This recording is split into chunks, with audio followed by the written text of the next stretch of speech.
Hey guys, kumusta na po? Ito po si Dave ng Airgun Air Rifle Harvest. And kahapon nakuha ko na po yung scope na pinaayos ko po yung nakarang video ko. Kung makita nyo po doon, nasira po siya due po sa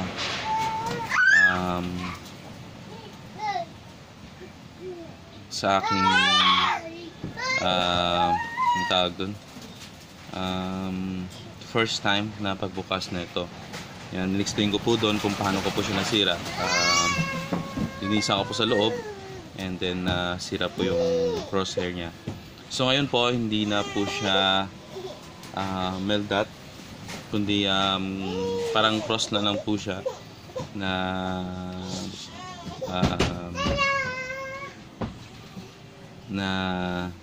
crosshair. Ayun. So hindi na po siya mel dot. Anyways, it's been a while naman po na hindi po ako nakapagawa ng video. At the same time nakapag-hunting. But this coming March, after ng pagkatapos ng pasukan, makakapag-hunt din po ako at makakapagawa ako ng video tungkol po sa hunting. Ito po yung aking Crossman. Yun. Pagkuha ko po kahapon, merong ditong tawag doon na punit dito banda. So ang ginawa ko po, lagyan ko po siya ng tape. Ayan. Polka dots na tape. So anyways, ayos naman po siya. Yung sa loob na ayos ng gumagawa, kaya okay lang naman. Anyway, so pause ko po muna kasi umiyak po yung baby ko. Okay, so yun po.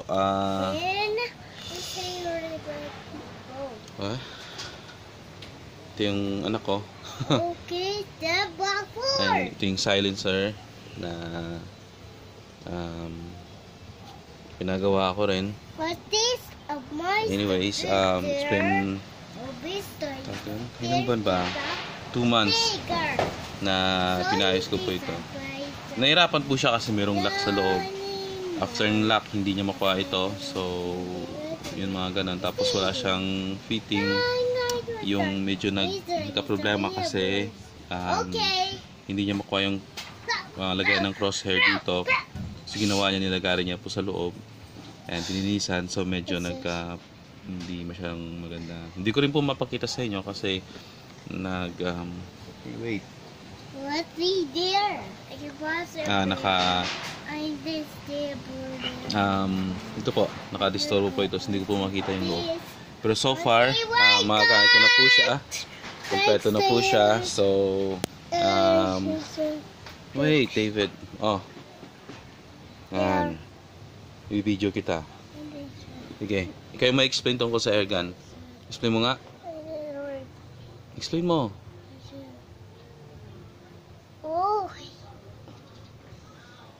So ito yung after, siguro pag mag 10 years old na siya yung sasama ko sa mga gigs ko sa hunting.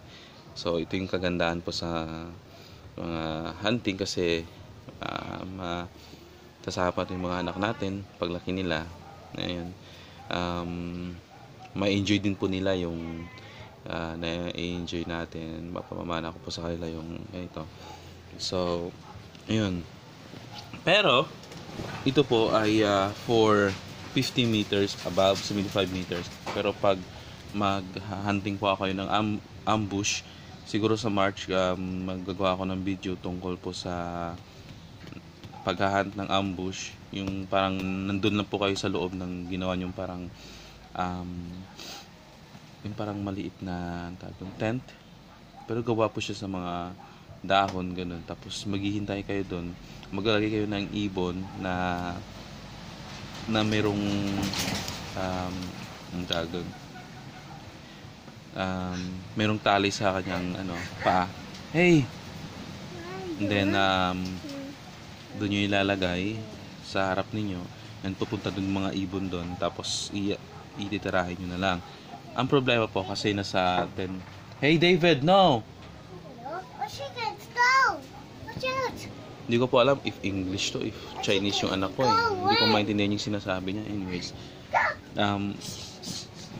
mangyayari po doon, so 5 meters lang po yun, or 10 meters away.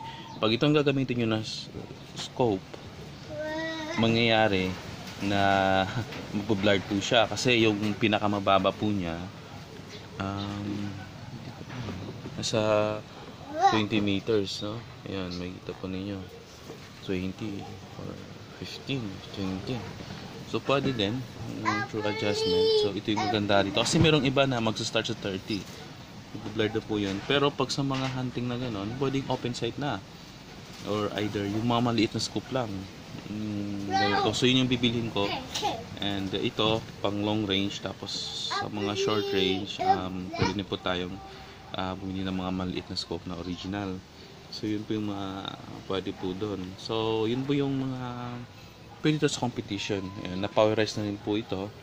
And yung pinakamagandang bagay po dito, yung nakita ko dito, yung ano niya, yung hasp ng bat ng kulata. Yun, parang ganito. So maganda siya tingnan, simple lang. So ganun. Meron kakilala doon na gumagawa ng bat, and yung isang bagay pala sa kulata, yung ano, yung original. Pag maganda yung kahoy, maganda yung pigla ng kahoy, maganda siyang walang kulay kasi ma-appreciate mo yung kahoy, you know? Tapos aray. Yan, tapos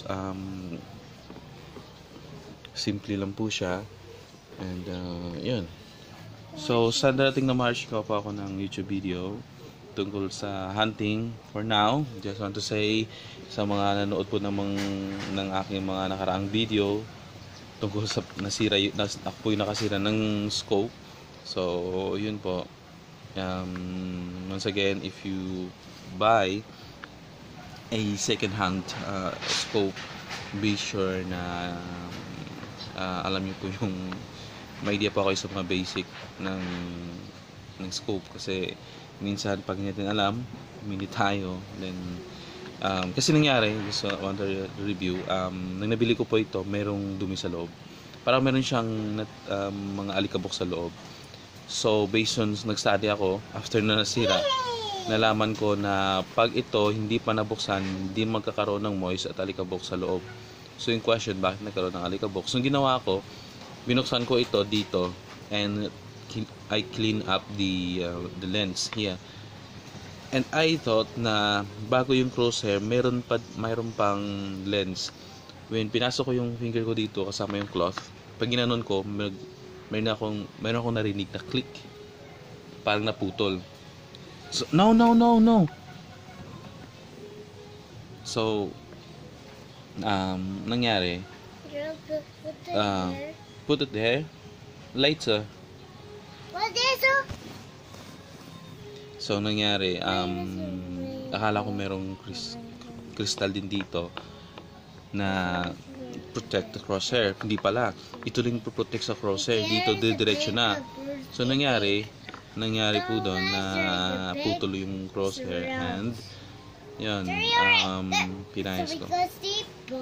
Yes, mas maganda sana pag hindi ko nasira yun. Pero grateful din po ako na, well, actually lahat naman ng bagay mayroong purpose eh. Nasira ko po yung crosshair, later on nang nalaman ko na gawa ko ng video, nakakapagawa ko ng comment, at nakakatulong ako sa mga newbies na katulad na mga magbabalak na maging hobbies nila yung airgun. So far, yun po yung review ko po dito, and see you po soon sa susunod sa mga videos ko pa. So hopefully sa mga next na videos ko, kasama ko yung anak ko sa paghahunting. What would you like to say, David? Okay, bye po now.